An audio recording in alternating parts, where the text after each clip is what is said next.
Dahil umano sa selos, pinagtatagang isang foreman sa Compostela, Cebu.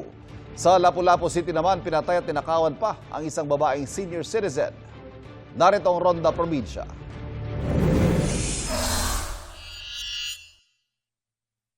Sa mismong bahay niya sa barangay Babag sa Lapu-Lapu, Cebu, natagpuan patay nitong Sabado ang babaeng senior citizen na isang meat supplier sa palengke.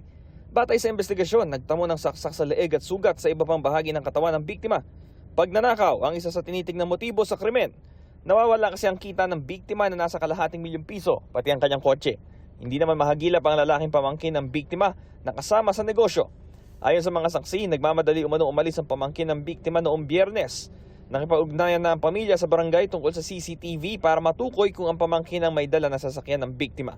Sa amin ng pulisya, nagtungo sa Mactan Cebu International Airport ang pamangkin ng biktima at batay sa manifesto, bumiyahe siya patungong Metro Manila. Sa bayan ng Compostela sa Cebu pa rin, patay ang isang foreman matapos tagain sa barangay Dapdap nitong Sabado.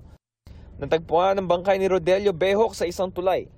Ang suspect ang katrabaho niyang construction worker. Batay sa investigasyon, nag-inuman ng biktima at suspect at iba nilang kasamahan. Unang umalis ang suspect na inabangan pala ang biktima.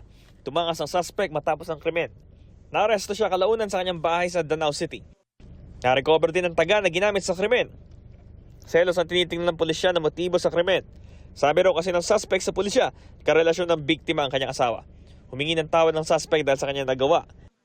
Inihahanda ng reklamong murder laban sa kanya. Labis naman ang paghihinagpis ng pamilya ng biktima.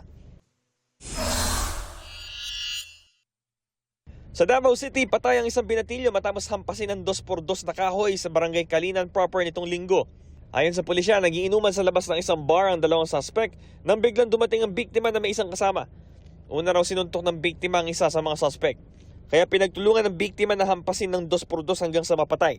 Sa hot pursuit operation, naaresto ang dalawang suspect. Tumanggi sila magbigay ng pahayag. Maharap sila sa reklamong murder. Ito ang unang balita, Bam Alegre para sa GMA Integrated News.